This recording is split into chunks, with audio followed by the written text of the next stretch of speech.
Online साबत service में आप सबका वेलकम करते हैं, आप सबका स्वागत है। सबको जय मसीह की, हैप्पी साबत, यीशु सहाय। आइए हम दुआ कर रहे हैं। हे हमारे आसमानी बाप, हम तेरा धन्यवाद करते हैं प्रभु। आप महान है, सर्वशक्तिमान है, पूरे सृष्टि का मालिक है। आपका धन्यवाद करते हैं प्यारे प्रभु। आज के सभा को, आज के साबत को आपके हाथ में सौंपते हैं। आप अपनी इच्छा के अनुसार चलाए, ताकि जो कुछ भी हो सब आपकी इच्छा के अनुसार होने सके और आपकी महिमा और बड़ाई हो। हम धन्यवाद देते हैं हमारे जीवन के हर एक आशयों के लिए जो आपने हमें दिया है। हम प्रार्थना करते हैं दुनिया के हर एक लोगों के लिए, पूरे देश के लिए, जिस महामारी के समय में लोग पीड़ित है, परेशान है, दुखी है, अलग अलग तरीके के परेशानियों में जूझ रहे, उन सभी को आपके हाथ में सौंपते हैं। उनको आप अगुवाई करें, उनकी देखभाल करें, उनकी रक्षा करें, ताकि वो आपके नाम की बड़ाई और धन्यवाद कर सके।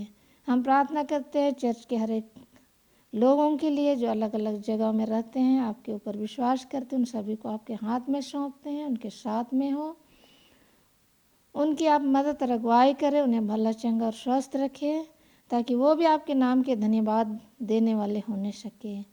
हम पूरे कलीसिया के आपके हाथ में सौंपते हैं, हम सबों के साथ में हो। हमारे एक एक जन के पापों को, गुनाहों को आप क्षमा करें। ये दुआ हमारा उद्धारकर्ता मसीह यीशु के नाम से मांगते हैं, आमीन।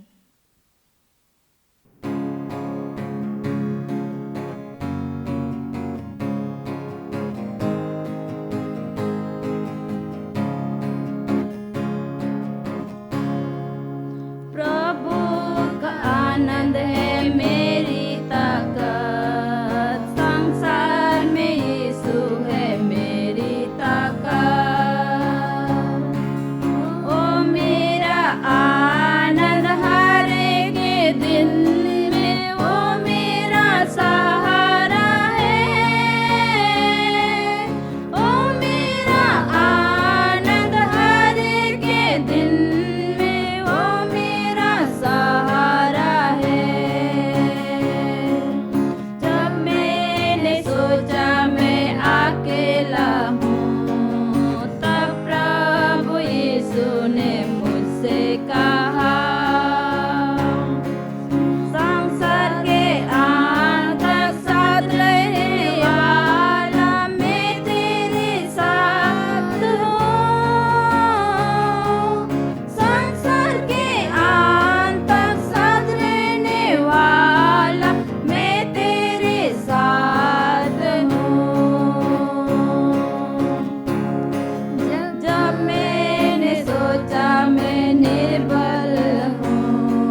सब सामर्थ से ऊपर राजाधिराज, सारी सृष्टि के ऊपर है सिरजनहार। सारे ज्ञान से ऊपर है तेरा ज्ञान, था सृष्टि से पहले विद्यमान। सब राज्यों के ऊपर तेरा तख्त ताज, ख्यालों से ऊपर अजूबों के पार। खजानों से बढ़कर है तू मूल्यवान, तेरी योग्यता है बेबयान।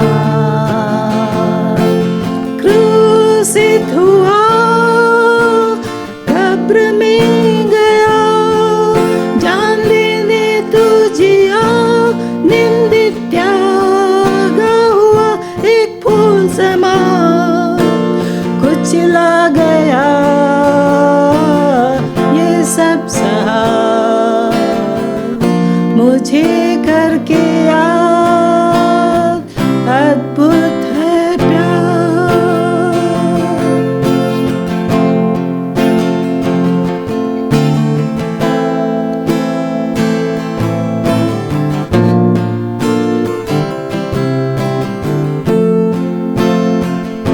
सब सामर्थ से ऊपर राजाधिराज,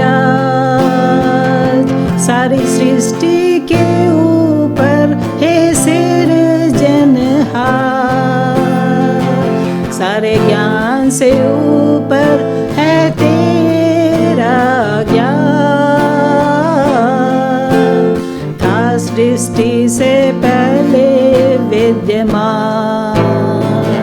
सब राज्यों के ऊपर तेरा तख्त ताज, ख्यालों से ऊपर अजूबों के पार। खजानों से बढ़कर है तू मूल्यवान, तेरी योग्यता है बेबयान। क्रूसित हुआ, कब्र में गया, जान देने तू जिया, निंदित त्यागा हुआ एक फूल समा, कुचला गया ये सब सहा। मुझे करके याद अद्भुत है प्यार। क्रूसित हुआ, कब्र में गया, जान देने तू जिया, निंदित त्यागा हुआ एक फूल समा, कुचला गया ये सब सहा। मुझे करके याद अद्भुत है प्यार।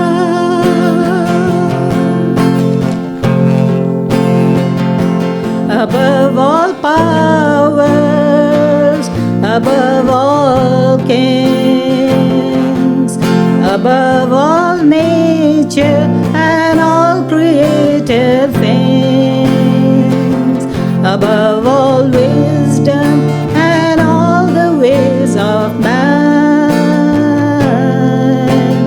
You were here before the world began.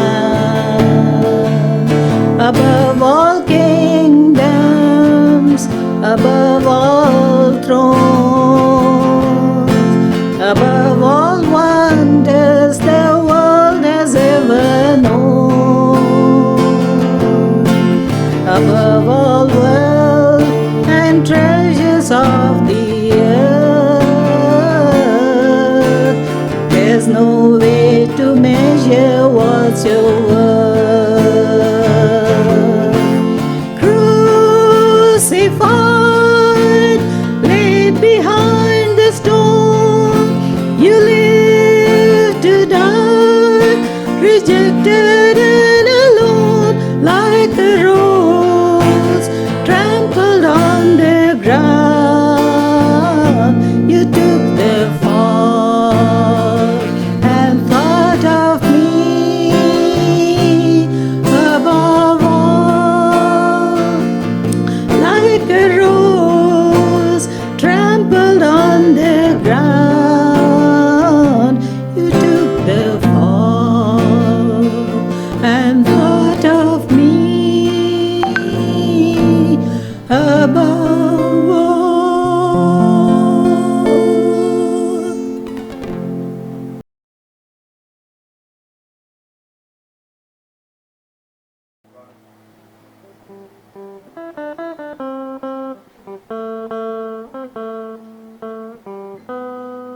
के अंत तक तुम्हारे साथ हूँ।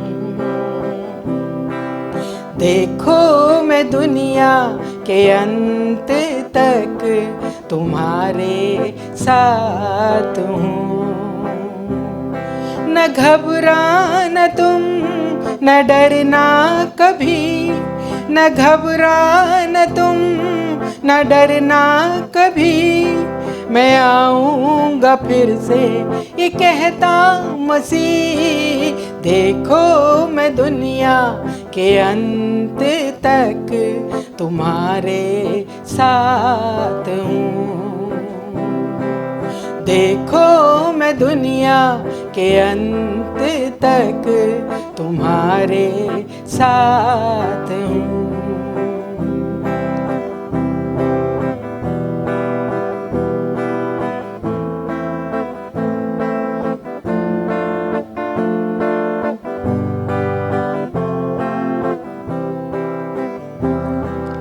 गम है जीवन में तुमको कोई, निराश मत होना। गम है जीवन में तुमको कोई, निराश मत होना। अपनी शांति दिए जाता हूँ, अपनी शांति दिए जाता हूँ। मैं आऊँगा फिर से, ये कहता मसीह। देखो मैं दुनिया के अंत तक तुम्हारे साथ हूँ। देखो मैं दुनिया के अंत तक तुम्हारे साथ हूँ। न घबराना तुम, न डरना कभी, न घबराना तुम, न डरना कभी। मैं आऊँगा फिर से, ये कहता मसीह। देखो मैं दुनिया के अंत तक तुम्हारे साथ हूँ। देखो मैं दुनिया के अंत तक तुम्हारे साथ हूँ।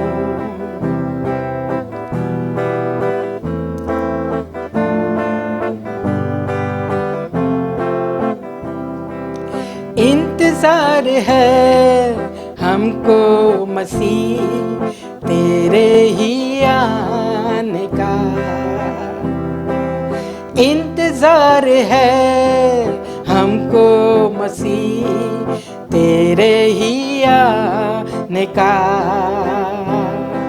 तू आएगा फिर से, लिखा है वचन में। तू आएगा फिर से, लिखा है वचन में। ले जाने को अपनों को अपने करीब। देखो मैं दुनिया के अंत तक तुम्हारे साथ हूँ। देखो मैं दुनिया के अंत तक तुम्हारे साथ हूँ। न घबराना तुम, न डरना कभी, न घबराना तुम, न डरना कभी। मैं आऊँगा फिर से, ये कहता मसीह। देखो मैं दुनिया के अंत तक तुम्हारे साथ हूँ।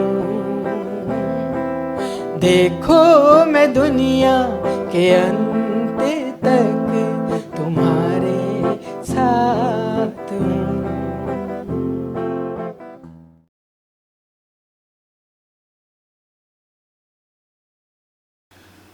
परमेश्वर का धन्यवाद देते हैं कि परमेश्वर ने आज हमें ये समय दिया है, ये अवसर दिया है कि हम आज सेवंथ डे एडवेंटिस्ट चर्च की जो हिस्ट्री है, जो हेरिटेज है, जो हमें पर चर्च की तरफ से हेरिटेज विरासत में मिली है, हम उसके बारे में आज बातचीत कर सकते हैं। और ये मुझे बहुत ही खुशी है कि चर्च ने आज ये इंतज़ाम किया है कि हम एडवेंटिस्ट विरासत को अपने बच्चों तक, अपने पड़ोसियों तक, अपने लोगों तक हम पहुंचा सकते हैं, खास करके उन लोगों के पास जो हिंदी भाषी क्षेत्रों में रहते हैं या जो हिंदी भाषा बोलने वाले हैं। उनके लिए ये आज बहुत ही अच्छा समय है कि वो आज एडवेंटिस्ट विरासत के बारे में वो सुन सकते हैं और सुन करके अपने परिवार में, अपने बच्चों में, अपने पड़ोसियों में इसको जो है वो बांट सकते हैं। आइए इससे पहले कि हम इस विषय के ऊपर बातचीत करें, आइए एक छोटी प्रार्थना करेंगे। ज़मीन और आसमान के बनाने वाले परमपिता परमेश्वर, हम तेरे निहायत ही शुक्रगुजार हैं खुदावंद कि तूने आज ये हमें समय दिया है कि हम एडवेंटिस्ट विरासत के बारे में, एडवेंटिस्ट हेरिटेज और इतिहास के बारे में बातचीत कर सकते हैं और अपने उन हिंदी भाषी लोगों के लिए जो हमारे हिंदुस्तान में और हिंदुस्तान से बाहर पाए जाते हैं, उनके लिए परमेश्वर हम ये इंतज़ाम कर सकते हैं कि उन इस विरासत को, इस इतिहास को हम उनके लिए बांट सकते हैं कि हम इससे कुछ सीख सकें और अपने जीवन को परमेश्वर की महिमा के लिए इस्तेमाल कर सकें। खुदामंद, हम अपने आप को तेरे हाथों में समर्पित करते हैं, तू हमें इस्तेमाल कर, मसीह यीशु के नाम में मांगते हैं, आमीन। 17वीं और 18वीं सदी का समय था जब दुनिया में एक क्रांति हर एक क्षेत्र में वो पाई जा रही थी। औद्योगिक क्रांति, हरित क्रांति, आत्मिक क्षेत्र में क्रांति, सब क्षेत्रों में लोग जो थे वो नए सिरे से सोचना शुरू कर दिए थे और आत्मिक क्षेत्र में भी लोग नए नए विचारों को सुनना चाहते थे। पुराने विचारों को सुन सुन करके थक चुके थे और लोग नए विचारों को परमेश्वर के वचन से सुनना चाहते थे। तो ऐसे समय में परमेश्वर ने हमें अपने वचन की रोशनी में हमें ये दिखाया, जो तीतुस की किताब उसके 2 अध्याय और उसकी 13 आयत में लिखा है कि और उस धन्य आशा की, अर्थात अपने महान परमेश्वर और उद्धारकर्ता यीशु मसीह की महिमा के प्रकट होने की बाट जोहते रहें। इस सच्चाई को परमेश्वर ने अपने लोगों के ऊपर इस क्रांति के समय में, इस जागृति के समय में लोगों के ऊपर उजागर किया, जिससे कि दुनिया के लोग परमेश्वर के वचन की इस सच्चाई को वो जान सकें और अपने आप को दूसरे आगमन के लिए तैयार कर सकें। आप जानते हैं कि 4वीं शताब्दी से लेकर के और 7वीं शताब्दी तक यीशु मसीह के दूसरे आगमन का संदेश किसी भी प्रचारक ने वो प्रचार नहीं किया। 7वीं शताब्दी के आखिर में परमेश्वर ने कुछ लोगों को चुना और परमेश्वर ने उनकी अगुवाई की और उन्होंने परमेश्वर के वचन को पढ़ करके, जो एक किताब के रूप में, एक पवित्र शास्त्र के रूप में लोगों के हाथों में पहुंच चुका था, उसको परमेश्वर के लोगों ने पढ़ना शुरू किया, जिसमें सबसे पहला नाम मैं मैनुअल लुकांजा का लेना चाहता हूं, जिनका जन्म 1731 ईडी में जो है ईस्वी में जन्म हुआ और वो एक कैथलिक चर्च में सेवा का काम करते थे, लेकिन साथ ही साथ वो लाइब्रेरी में बैठ करके परमेश्वर के वचन का भी अध्ययन करते थे। परमेश्वर का वचन का अध्ययन करने के बाद उनको जो है ये महसूस हुआ कि खुदावंद यीशु मसीह का आगमन जो है वो दूसरा आगमन बहुत ही निकट है और इस विषय के ऊपर उन्होंने एक किताब लिखी, जिस किताब का नाम उन्होंने जो है वो लिखा कि महिमा व वैभव के साथ खुदावंद यीशु मसीह का आना।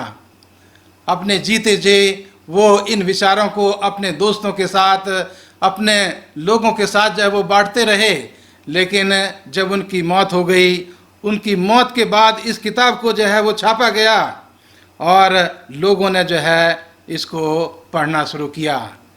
और ये किताब जो है, जो एक और इवेंजलिकल प्रचारक उस वक्त जो है वो 1863 के आसपास 1970 से लेकर के और 1863 में जो है ये अपना काम करते रहे और इनको ये मैनुअल लुकांजा की ये लिखी हुई किताब जो है एक लाइब्रेरी में उनको जो पढ़ने के लिए मिली और उन्होंने इस किताब को पढ़ा और इन इवेंजलिकल प्रचारक ने जो जेनेवा में एक सोसाइटी, इवेंजलिकल सोसाइटी और एक थियोलॉजी स्कूल की जो है स्थापना करने में लोगों की मदद की। मसीह लोगों की जो है उन्होंने अगुवाई की। और जब इसकी किताब को उन्होंने पढ़ा जो मैनुअल लिकोंजा ने लिखी थी, उस किताब को पढ़ने के बाद उन्होंने अपने विद्यार्थियों को इस विषय के ऊपर बताना शुरू किया। और साथ ही साथ उन्होंने डैनियल की किताब को जो है वो अपने विद्यार्थियों को सिखाना शुरू किया और इस नतीजे पर पहुँचे कि यीशु मसीह का आगमन जो है वो निकट है।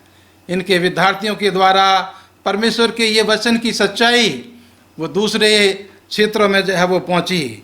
और उसके बाद जो है ये ब्रिटेनिया में, ब्रिटिश में, लंदन में एक और प्रचारक जिनका नाम एडवर्ड इरविन जो है वो पाया जाता है, जिनका जन्म 1792 में हुआ। और वो जो है जब करीब 30 साल के थे तो उनको जो है ये किताब जो है पढ़ने के लिए मिली, जिसको मैनुअल लिकोंजा ने लिखा था।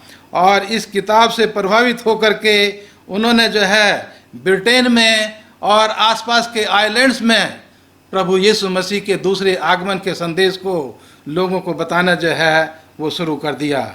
इसके साथ ही साथ ये परमेश्वर का वचन दूसरी जगह पर भी पहुंचा।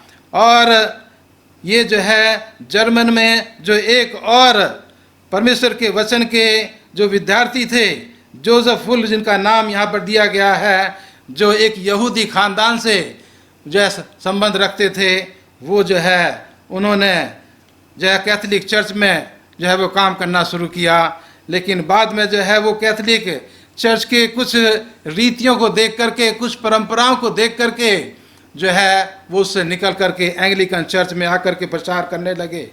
और वहाँ उनको खुदामंद यीशु मसीह के दूसरे आगमन का संदेश जो है वो उनको पता चला। और इस संदेश को लेकर के वो पैलेस्टाइन में, अरेबिया में, मेसोपोटामिया में, ईरान में, जॉर्जिया में, तुर्की, अफगानिस्तान और हिंदुस्तान में जो है वो इस वचन को लेकर के लोगों के बीच में पहुँचे।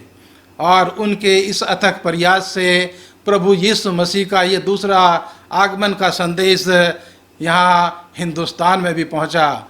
और उस वक्त से ये वचन जो है वो आगे बढ़ता गया। लेकिन इसकी खास योजना जो बहुत ही महान प्रचारक जिनका नाम विलियम मिलर के नाम से जाना जाता है, उनके समय में जो है ये योजना बहुत तेज़ी के साथ आगे बढ़ी। विलियम मिलर का जन्म फरवरी 15, 1782 में पिट्सफील्ड, न्यूयॉर्क के एक गांव में पैदा हुआ।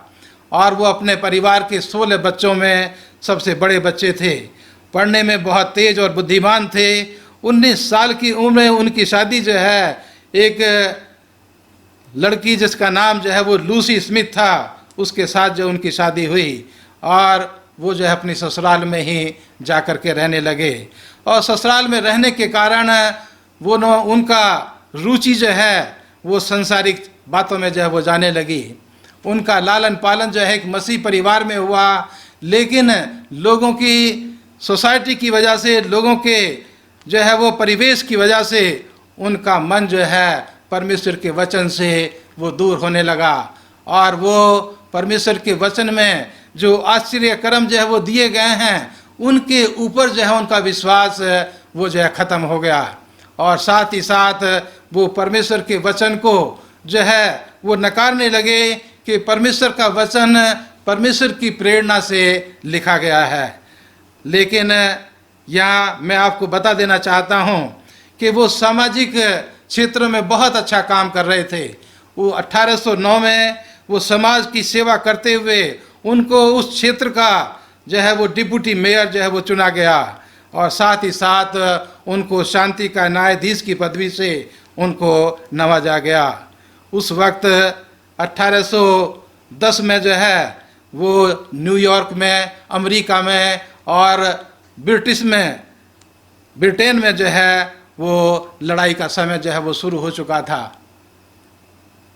समाज के मुताबिक, परिवार के मुताबिक, परिवार के हर एक व्यक्ति को जो था वो फौज में जाना था। इसलिए विलियम मिलर के पिताजी जो खुद फौज में काम करते थे, उन्होंने अपने बेटे विलियम मिलर को कहा कि आप आकर के देश की सेवा करिए। और वो जो है जुलाई 21 1810 में अमेरिकन फ़ौज में जाकर के जो है वो भर्ती हो गए और उनका कमीशन जो है वो लेफ्टिनेंट के पद के ऊपर जो है उनका कमीशन हुआ। 1812 में जब युद्ध जो है छिड़ गया अमेरिका व ब्रिटेन के बीच में, और वो जो है प्लेट्सबर्ग के एरिया में सितंबर 11 1822 में जब अमेरिकन फ़ौज और ब्रिटिश आर्मी आमने सामने खड़ी थी, तो विलियम मिलर ने देखा कि मेरे पास केवल 1500 सिपाही हैं, लेकिन मेरे सामने वाली जो फ़ौज है उसके पास जो है वो करीब 1500 सिपाही हैं जो कि अपने गोला बारूद से बहुत ही तैयार हैं। लेकिन उन्होंने जो है वो अपने सिपाहियों की हिम्मत बढ़ाई और युद्ध में जो है वो शामिल होने का नगाड़ा जो है वो बजाया गया। विलियम मिलर जो है वो अपनी फ़ौज के साथ उसकी अगुवाई करते हुए ब्रिटिश फौजियों का जो है वो डटकर मुकाबला करते रहे। और इस दौरान विलियम मिलर जहाँ पर जो है खड़े होकर के वो अपने फौजियों की, अपने सिपाहियों की अगुवाई कर रहे थे, उन्हीं के पास उनसे केवल 2 फीट दूर आकर के एक आग का गोला जो है वो उनके पास आकर के गिरा। उनके साथ जो सिपाही खड़े हुए थे उसमें से 3 सिपाही घायल हो गए और 1 सिपाही की जो है वो मौत हो गई। लेकिन उसके बावजूद भी विलियम मिलर ने हिम्मत और साहस से काम लिया। उन्होंने अपने सिपाहियों की जो है वो हिम्मत बढ़ाई, अपने लोगों को जो है उन्होंने आगे बढ़ने की जो है वो ललकार भेजी और वो जो है आगे बढ़ते रहे। और इस युद्ध में आखिर में जाकर के ब्रिटिश आर्मी जो है उसके फ़ौज के जो है वो पैर उखड़ गए और अमेरिकन फ़ौज जो है उनके पीछे जो है वो भागने लगी। और इस तरह से ब्रिटिश आर्मी की इस प्लेट्सबर्ग के युद्ध में जो कैंप लेक झील के किनारे पर लड़ा गया था, इस 1812 ईस्वी में अमेरिकन फ़ौज की जो है वो जीत हुई और जो ब्रिटिश आर्मी थी वो उसको हार का मुंह देखना पड़ा और वो जो है वो भाग करके अपने देश जो है वो वापस चली गई। इस युद्ध की वजह से जब ये युद्ध ख़त्म हो गया तो अमेरिकन गवर्नमेंट ने विलियम मिलर को जो है वो कैप्टन की पदवी से उनके साहस और हिम्मत की दाद देते हुए उनको कैप्टन की पदवी से जो है वो नवाजा और उनको जो है ये गोल्ड मेडल दिया और उनका प्रमोशन जो है वो किया गया। लेकिन इस घटना के बाद विलियम मिलर जब वो वापस अपने गांव आ गए और अपने घर में रह कर के खेती बाड़ी का काम देखने लगे तो उनको जो है ये एहसास हुआ कि ये जीत जो अमेरिकन फ़ौज ने जो है वो हासिल की है ये इंसानी ताकत से संभव नहीं थी। हमारे पास तो केवल 1500 लोग थे, लेकिन ब्रिटिश आर्मी के पास 15,000 सिपाहियों की एक बड़ी सेना थी और जिसमें बहुत कई सौ लोग जो है वो हमारे मारे गए। लेकिन उसके बावजूद भी हमारे सरकार की, हमारे देश की जो है वो जीत हुई और ये जीत जो है मैंने जो इसको महसूस किया कि ये जीत जो है इंसान की ताकत से नहीं बल्कि परमेश्वर की ताकत से हमें जो है वो प्राप्त हुई। परमेश्वर ने हमारी जो है वो मदद की और हम इस जीत में जो है हम इस युद्ध में हम जो है वो जीत हासिल कर सके। और ये सोच जो है विलियम मिलर के जीवन में एक बड़ा बदलाव लेकर के आई। उनको इस घटना ने सोचने पर मजबूर कर दिया कि प्रभु परमेश्वर ने मेरे जीवन को जो है एक योजना के लिए, एक प्लान के लिए, एक तजवीज़ के लिए परमेश्वर ने मेरे जीवन को जो है वो बचा करके रखा है कि जब मेरे से 2 गज दूरी पर बम जो है वो फूट रहे थे, मेरे साथी घायल हो रहे थे, मेरे साथी जो थे वो जान से मर रहे थे, लेकिन परमेश्वर ने मुझे जो है बचा करके अपने महिमा के लिए मुझे जो है ये जीवन दिया है। और इस सोच के द्वारा परमेश्वर ने उसके जीवन को जो है वो बदल दिया और उसने जो है महसूस किया। यिर्मयाह की किताब उसके 29 अध्याय की 11 और 23 आयत को पढ़ करके विलियम मिलर ने ये महसूस किया कि परमेश्वर के पास मेरे लिए जो है कोई योजना है। और उसने इसको पढ़ा कि मेरे पास तुम्हारे लिए, तुम्हारी भलाई के लिए योजना है और अंत में तुम्हारी ये योजना जो है मैं पूरी करूँगा। जैसा कि यिर्मयाह की किताब उसी 29 अध्याय के 11 से 13 आयत में लिखा है कि जब तुम मुझे पुकारोगे, जब तुम मुझसे प्रार्थना करोगे, जब तुम मुझे ढूंढोगे तो तुम मुझे पाओगे, और जब तुम मुझे संपूर्ण मन से और संपूर्ण हृदय से मेरे पास आओगे तो मैं तुम्हें मिल जाऊंगा। इस अनुभव के बाद विलियम मिलर ने अपने पूरे मन से, अपने पूरे हृदय से अपने जीवन को खुदावंद के हाथों में समर्पित कर दिया। और उसके बाद से वो परमेश्वर के वचन का जो है वो अध्ययन करने लगे, क्योंकि परमेश्वर ने उनकी आँखों को खोल दिया था। और वो रोज़ सुबह जो है वो अपने खेत में काम करने के बाद, अपने घर का काम करने के बाद, रोज़ शाम को और सुबह जो है वो काम ख़त्म करने के बाद परमेश्वर के वचन को लेकर के वो बैठते थे और परमेश्वर के वचन का एक आयत से लेकर के दूसरे आयत की तुलना करके परमेश्वर के वचन को सीखने की कोशिश करते थे। और इस तरह से उनकी ये कोशिश जो है कई सालों तक चलती रही और वो इस कोशिश में वो जो है आगे बढ़ते रहे। लेकिन इस चीज़ को उन्होंने हमेशा याद रखा कि प्रभु ने मुझे ये जीवन अपनी महिमा के लिए दिया है। और वो उन्होंने जो है वहाँ के अपने गांव के चर्च जो सेवंथ डे बैप्टिस्ट चर्च था उसमें जो है उन्होंने जाना शुरू कर दिया और अपने वचन को जो वो सीखते थे उसके बारे में अपने चर्च मेंबरों से उन्होंने बातचीत करना जो है वो शुरू कर दिया। और लोग उनको जो है बहुत आदर और सम्मान देते थे, क्योंकि वो समाज की मदद करने के लिए हमेशा तैयार रहते थे, लोगों की सेवा करने के लिए हमेशा तैयार रहते थे। और वहाँ के समाज में विलियम मिलर का एक बहुत बड़ा स्थान था। लोग उनको बहुत ही आदर की दृष्टि से उनको देखते थे।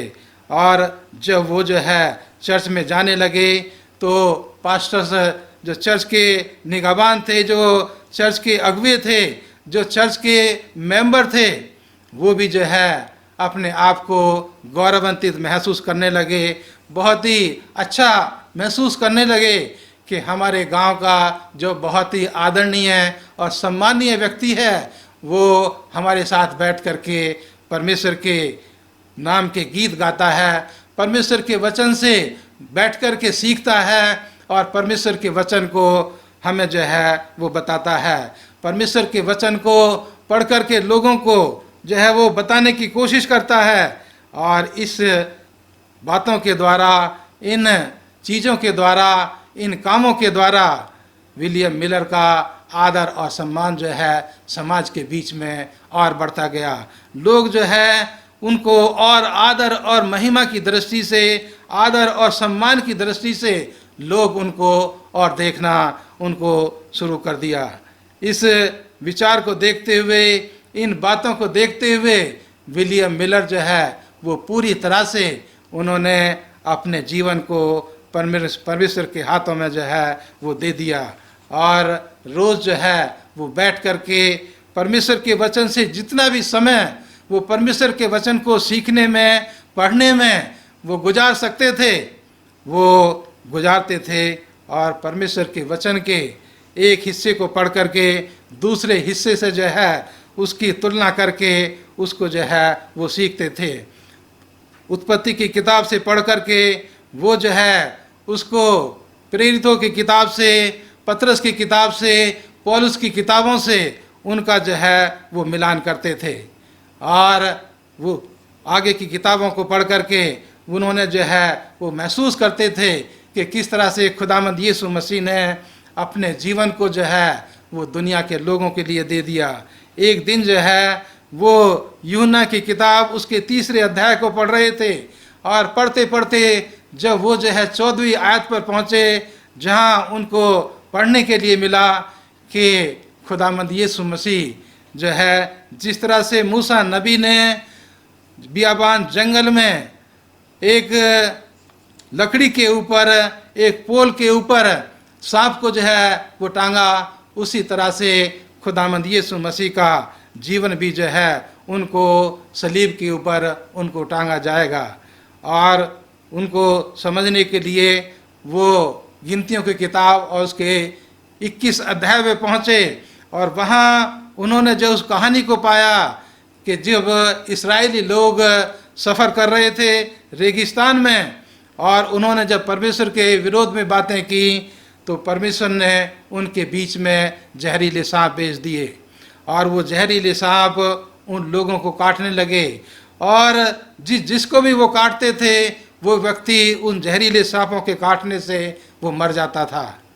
इस चीज़ को देख करके ये परमेश्वर के लोग बहुत परेशान हुए, और वो रोते चिल्लाते हुए अपने अगुवे मूसा नबी के पास गए और उससे दरख्वास्त की कि हमने तुम्हारे विरोध में और परमेश्वर के विरोध में बातें की हैं, और हमने ये पाप किया है, इसलिए तू हमारे लिए परमेश्वर से प्रार्थना कर कि प्रभु हमारे इस पाप को जो है, हमारे इस गुनाह को परमेश्वर जो है वो माफ़ कर दे।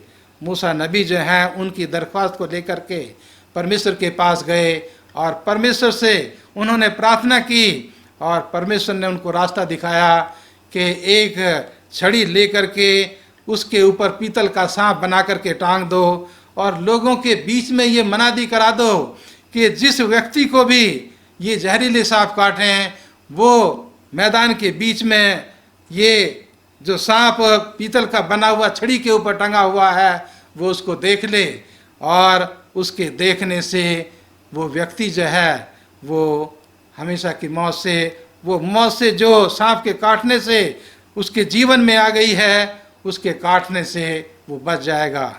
लोग जो थे मरना नहीं चाहते थे, लोग मरना नहीं चाहते थे, और उन्होंने मूसा नबी के उस हुक्म को बहुत ही तेजगी के साथ, बहुत ही गहनता के साथ जो है उन्होंने उसको अपने जीवन में लिया। और जब वो अपने तंबू में बैठे होते थे, अगर कोई सांप आकर के उनको काट लेता था तो उनकी कोशिश होती थी कि वो जो है तुरंत अपने तंबू से निकल करके बाहर की तरफ को भागे और उस छड़ी के ऊपर पीतल के टंगे हुए सांप को देख ले, जिससे कि उनका जीवन बच जाए। खुदावंद यीशु मसीह ने मेरे लिए और इस दुनिया के तमाम लोगों के लिए आज जिस तरह से मूसा नबी ने जो है वो अपने इस्राएली लोगों को ये हुक्म दिया कि जो कोई भी इस जहरीले सांप के काटने के बाद इस छड़ी के ऊपर टंगे हुए इस पीतल के सांप को देख लेगा वो नहीं मरेगा। आज खुदावंद यीशु मसीह ने अपने जीवन को सलीब के ऊपर कुर्बान करके दुनिया के तमाम लोगों के लिए ये निमंत्रण दे दिया है कि जो कोई उस पर विश्वास करे वो नाश नहीं होगा बल्कि अनंत जीवन पाएगा। ये यूहन्ना की किताब उसके 3 अध्याय की और उसकी 16 आयत में आज दुनिया के तमाम लोगों के लिए ये निमंत्रण परमेश्वर की तरफ से ये दुनिया के तमाम लोगों को जो है वो दिया जा रहा है कि आप जो हैं खुदावंद यीशु मसीह की तरफ अगर देखेंगे तो आपका जीवन उस जहरीले सांप से जो इस दुनिया में पाया जाता है उसके काटने से आप जो हैं अपने आप को बचा पाएंगे। और परमेश्वर ने इसके लिए मुझे और आपको आज इस दुनिया में रखा है कि मैं और आप परमेश्वर की इस योजना को जो उसने मेरे और आपके जीवन के लिए रखी है, जिस तरह से उन्होंने जो है मैनुअल लुकंजा को, लुइस गॉसम को, एडवर्ड इरविन और जोसेफ वोल्फ को और यहाँ तक कि विलियम मिलर को अपने कलाम को, अपने वचन को लिए जो है उनके जीवन को बचा करके अपने पास रखा और उनको इस धर्म आशा के लिए जो है सुरक्षित रखा कि वो लोग खुदावंद यीशु मसीह के दूसरे आगमन के संदेश को लेकर के लोगों के बीच में जाएं। आज खुदा परमेश्वर यीशु मसीह मुझे और आपको दुनिया की तमाम बीमारियों से, तमाम परेशानियों से बचाने की ताकत रखता है। आज परमेश्वर मुझे और आपको इस महामारी से जो आज इस दुनिया में पाई जाती है, इस बीमारी से भी परमेश्वर मुझे और आपको बचाने की ताकत रखता है।